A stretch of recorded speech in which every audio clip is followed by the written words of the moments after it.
I really want to get this solvent here, but my video ran long, so I think it'll just be very, very, very short snippets of it.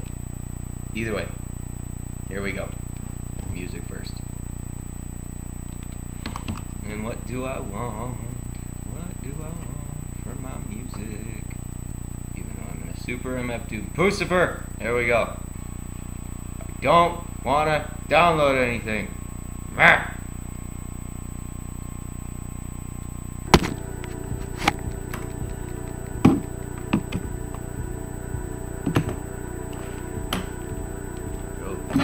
I can mic my cue.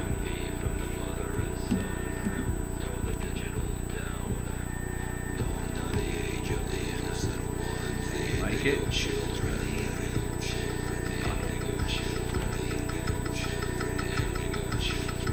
It is 3 inches, 277 thousandths. Yay! Alright, so the aluminum cube project has commenced.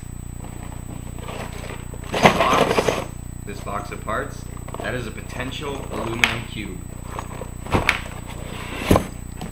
I went to the local material place, I don't even know what material distributor, and bought inch by inch aluminum. Bought like, I don't even know, I'm losing chips. Chips flying on the computer. But I bought most of the stuff I need, so I bought inch by inch and then aluminum and like just a 12-foot stick of it. Cut like 50 of these fuckers that are just inch by inch potential cubies, and then ½ inch by inch potential. These will be my centers. I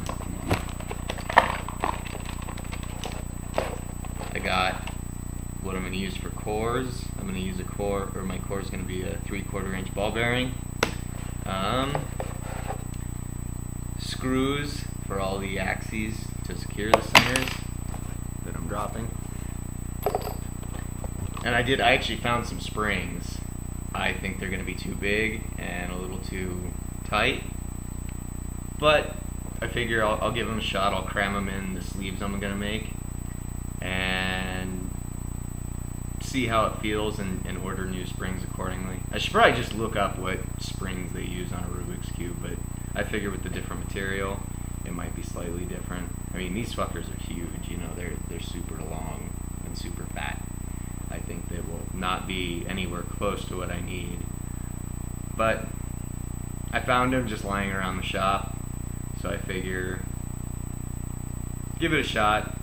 I got 6 of them. I can put them in, see what the cube ends up feeling lighter. But right now, that is a potential Rubik's Cube. All that shit will make a Rubik's Cube. Smoking is hard while you're cubing.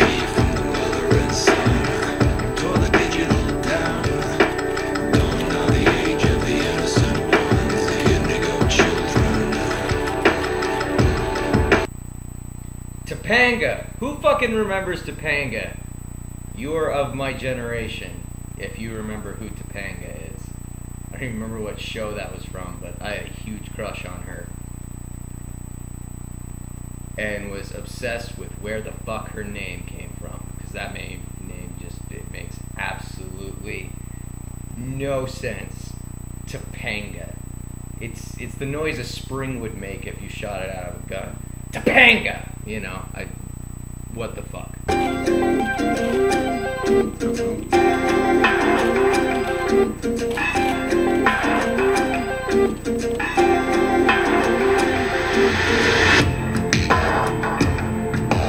Thinking about right now. Oh yeah, since I was at the shop and cutting off little cubies and buying material and all that, and you get dirty just picking up boxes for the shop. But I brought my jig I'm gonna brag about. Check this motherfucker out. Looks like a shotgun or something, I don't know. But I built this, took me 2 days to build this entire apparatus. And it's super cool. It sits in the machine like, let's see. It sits in the machine like so. And these little, we're actually machining these caps, that's what it's for. caps sit in there, 9 of them all together, so I can run 9 at the same time. We don't have to worry about it. Your vise is over here, so you just clamp it in the vise. You basically set it in the machine and you clamp it in the vise and run your parts. And then when you're done running that particular cycle, you can pull it out and put in whatever other jig you need. And I actually made it so that, you know, if you can see right there, that slot on the top, that fits into the vise. So you set it and you know it's in the right place. You don't have to do any placement or anything.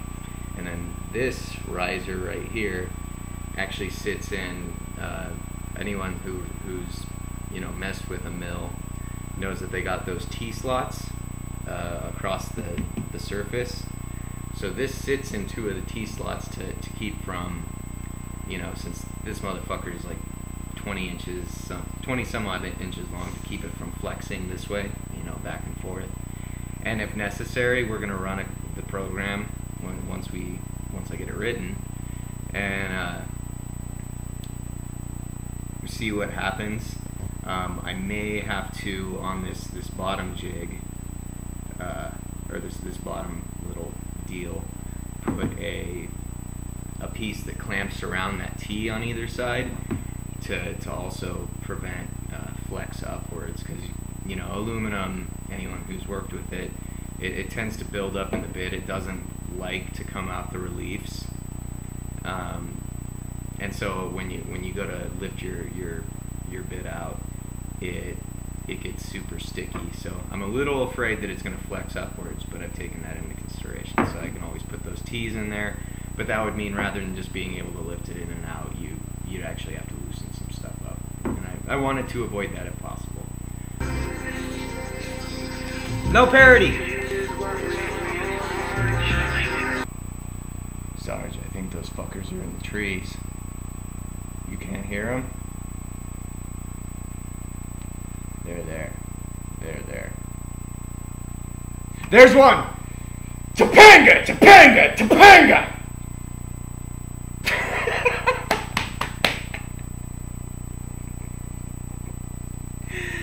Oh, I'm fucking retarded.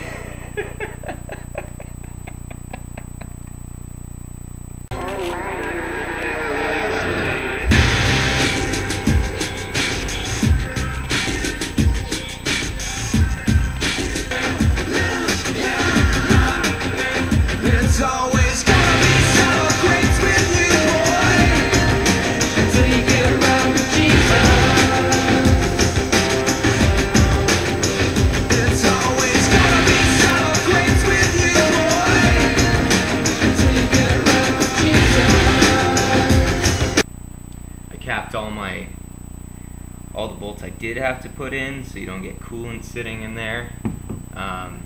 Bored everything all the way through so that you don't get coolant sitting in there, because I don't know if any of you have ever gotten a jig like similar to this, but it doesn't go all the way through because you need depth to be accurate or something, and you have to spray that thing out and like cool, and just you get to take a bath every time the cycle's done, basically. A coolant bath. So I don't know, I think this thing is pretty badass. It's fucking perfect too. I already explained in the last video how I put everything and mic'd it all up and took my level, took my square, and it's just 100% bonerific. So I'm pretty proud. This is one of the more complicated things I've machined and designed. I designed this whole thing too in my head. Like, I didn't even, well, I don't draw too many pictures unless it's super complicated. So I was just like, how am I gonna do this? And, you know, thought of an idea, built my idea, and the idea worked. That makes me happy. So yeah, I'm pretty fucking proud of this thing. And it looks super cool. Like, how often do you get to bring something like this home and be like, look at this thing I made, it's fucking weird. Like, if you showed this to somebody, they just look at it and be like, what the fuck is that? You know, these are the caps that fit in, and so that we can get proper alignment, they all have set screws.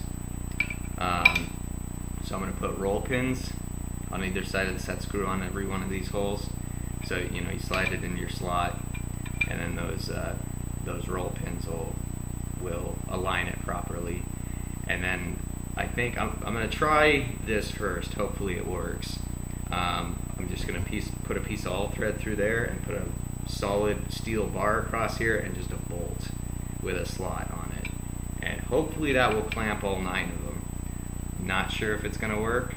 Worst case scenario, it doesn't work, and then I put like all thread here, and you double clamp it, and that should work fine. It's aluminum, it's soft, so the jig and the pieces, because the pieces are aluminum as well, will give. And since I'm going to make the bar out of steel, that bar is not going to flex. Well, that's the theory, and I wanted to show off our awesome caliper.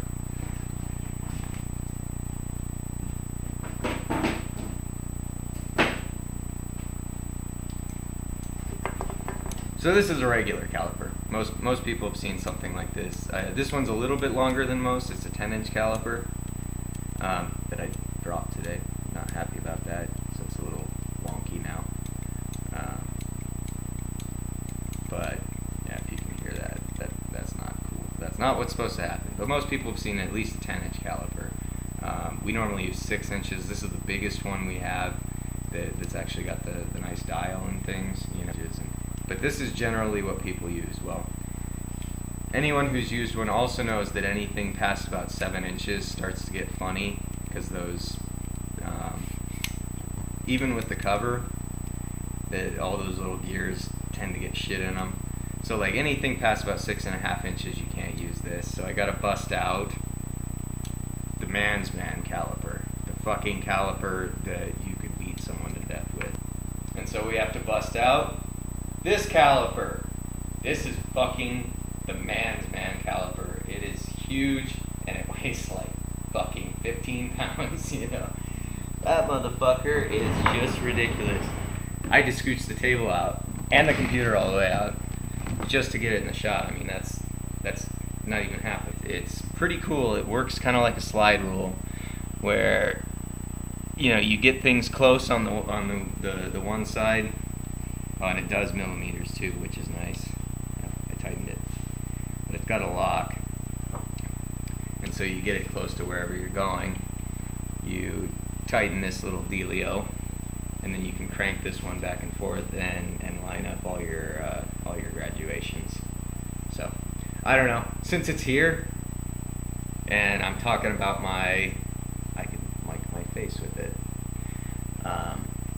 And I'm talking about my jig, I was like, I might as well talk about my awesome caliper too. Why not? Caliper.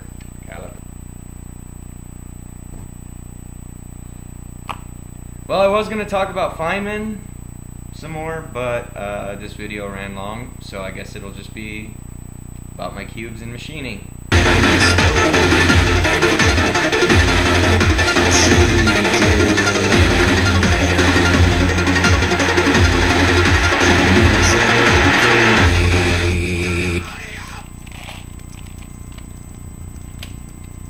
Okay, what am I going to measure? I got to measure something.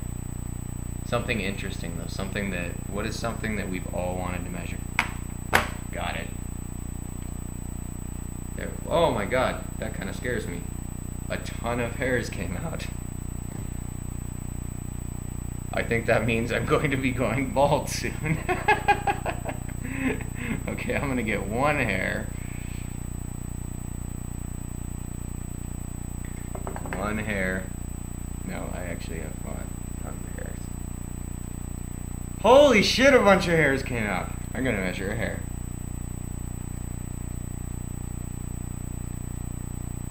A hair is 2 thousandths thick. Good to know, huh? Oh my god, I can't believe how many hairs came out. I went to end this video funny and now think that I'm gonna be going bald within the next 3 months. Well, I guess I'll start shaving my head. Later, YouTube.